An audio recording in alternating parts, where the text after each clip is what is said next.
This channel does not promote any violent, harmful, or illegal activities. All content provided by this channel is meant for an educational purpose only.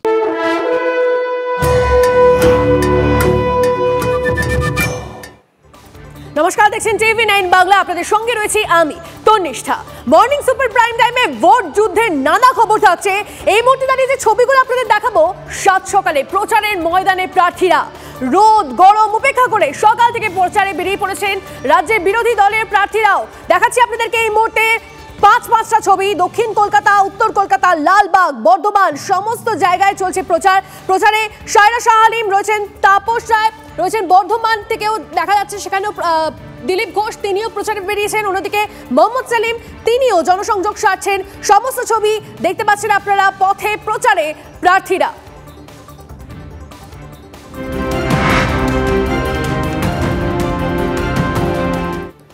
এই মুহূর্তে আরো একটা খবর দিয়ে আপনাদের চন্দ্রকোনা ঠাকুরবাড়ি এলাকায় এক রাতে 6টা দোকানে চুরি। দোকানের টাকা সহ অন্যান্য জিনিস নিয়ে চম্পট দুষ্কৃতীরা। পরপর 6টি দোকানে চুরি হওয়ায় আতঙ্কে ব্যবসায়ীরা। আর একটা খবর দিয়ে আপনাদের, যাদবপুর কেন্দ্রের বাম প্রার্থী সৃজন ভট্টাচার্যের দেওয়াল লিখনে কালি লেপে দেওয়ার অভিযোগ। রাজপুর সোনারপুর পুরসভার 21 নম্বর ওয়ার্ডের বিভিন্ন জায়গায় প্রার্থীর দেওয়াল লিখনে কালি দেওয়া হয়েছে বলে অভিযোগ সিপিএম এর। আর অভিযোগ, সৃজনের দেওয়াল লিখন মুছে তৃণমূল প্রার্থীর পক্ষে দেওয়াল লিখন হয়েছে। এই অভিযোগ অস্বীকার করেছে তৃণমূল। এই যা করছে এতে প্রমাণিত হচ্ছে যত দিন এগোচ্ছে লাল ঝান্ডা শক্তিশালী হচ্ছে, লাল ঝান্ডাকে ভয় বাড়ছে, সিপিএমকে ভয় বাড়ছে, বামফ্রন্টকে ভয় পাচ্ছে, সৃজনকে ভয় পাচ্ছে। এই কারণে এইগুলো করছে।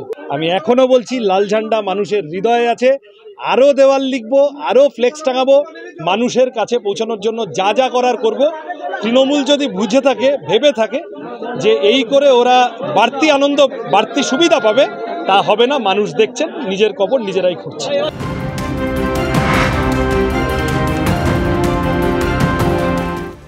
এই মুহূর্তে আরো একটা ব্রেকিং নিউজ। চীন ইস্যুতে প্রধানমন্ত্রীকে আক্রমণ মল্লিকার্জুন খাড়গের। চীনা অনুপ্রবেশকে হাতিয়ার করে সুর চড়ালেন খাড়গে। ভারতীয় এলাকায় কিভাবে চীনা অনুপ্রবেশ, প্রশ্ন খাড়গের। বুথে থাকবে কেন্দ্রীয় বাহিনী, আর বুথের বাইরে থাকবে বিজেপির বাহিনী। প্রকাশ্যে দলীয় সভা থেকে এমনই দাবি ওন্দার বিজেপি বিধায়ক অমরনাথ শাখার। বিজেপি বিধায়কের এই বার্তা প্রমাণ করছে ভোটে তারা সন্ত্রাস করতে চলেছে। প্রতিক্রিয়া তৃণমূলের। যে 10 বছর ধরে ভয় ভীতির পরিস্থিতি ছিল, এবারে জেনে রাখুন ভয় ভীতির কোনো জায়গা নেই। ভিতরে থাকবে কেন্দ্রীয় বাহিনী, আর বাইরে থাকবেন আপনারা ভারতীয় জনতা পার্টির সৈনিকরা। ভোট লুট হতে, চুরি করতে, দাঙ্গা হতে আমরা দেবো না। আজকে খাদ্যমন্ত্রী জেলের মধ্যে আছে, চড়াম ঢাক বাজানো অনুব্রত জেলের মধ্যে আছে। আর আমাদের এখানে যারা ছাগল চোর, গম চোর, লিগা চোর, দুয়ার চোর, গরু চোর, তাদেরকেও আমরা কিন্তু এই ভোটের পরে ছাড়বো না। তাদের কাছ থেকে নিজের এলাকায় সাধারণ মানুষ তাদের হিসাব বুঝে নেবে। বিজেপি বাইরে তারা ক্যাম্পে থাকবে, মানুষ যাতে সুষ্ঠুভাবে ভোট দিতে পারে এবং কোনো কিছু হলে তারা কেন্দ্রীয় বাহিনীকে জানাবে, সেই বিষয়ে আমাদের সচেতন থাকবো। কেন্দ্রীয় বাহিনীর বিরুদ্ধে ভরসা নেই আপনাদের? কেন্দ্রীয় বাহিনীর বিরুদ্ধে ভরসা আছে, সে তো ভিতরে থাকবে, কিন্তু বাইরে যখন সাধারণ মানুষ আসে ভোট দিতে, সেই সময় তৃণমূলের লোকরা যে ধরনের আচরণ করে, যেভাবে বাড়িতে করে, তার জায়গায় সমস্ত জায়গাতে আমরা আমাদের লোকদেরকে সজাগ রেখে আমরা তার মোকাবিলা করব। আজকে যেভাবে উনি হুমকি দিলেন, দিনের পর দিন তৃণমূলকে দেখে নেব, তার প্রার্থী বলছে তৃণমূলের চোখ উপড়ে নেব, হাত পা ভেঙে দেবো, উনি বলছেন ট্রিটমেন্ট করে দেব। 4 জুনের পর থাকবেন তো ওনারা এই জিনিসগুলো করার মতো জায়গায়? এমন হবে না তো যে মানুষ ছুঁড়ে ফেলে, ডাস্টবিনে ছুঁড়ে ফেলে দেবে ওনাদেরকে?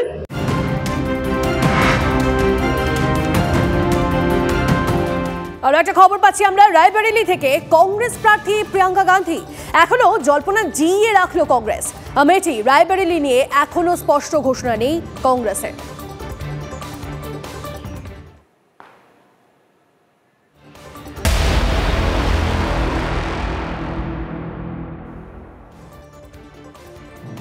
এদিকে প্রথম দফার ভোট 19 এপ্রিল, কিন্তু তার আগেও বাহিনী নিয়ে সংশয় এখনো রয়েছে। প্রথম দফা ভোটের আগে আরো বাহিনী রাজ্যে আসবে কিনা এই সংশয় কমিশনে। সূত্রে খবর, বিভিন্ন রাজ্য থেকে কেন্দ্রীয় বাহিনী চেয়ে চিঠি এসেছে কমিশনে। প্রত্যেককে বাহিনী কিভাবে দেওয়া হবে তা নিয়ে ইতিমধ্যেই বৈঠকে বসেছে দিল্লির নির্বাচন কমিশন। প্রত্যেক রাজ্যকে বাহিনী দিতে হিমশিম অবস্থা কমিশনের। ফলে বাংলায় চলতি সপ্তাহে নতুন করে কোনো বাহিনী আসছে না বলে কমিশন সূত্রে খবর। আগামীকাল রাজ্যে আসছেন কমিশনের পুলিশ পর্যবেক্ষক। শনিবার বৈঠক করবেন দুই বিশেষ পর্যবেক্ষক। সেখানে বাহিনীর বিষয়ে আলোচনা হতে পারে।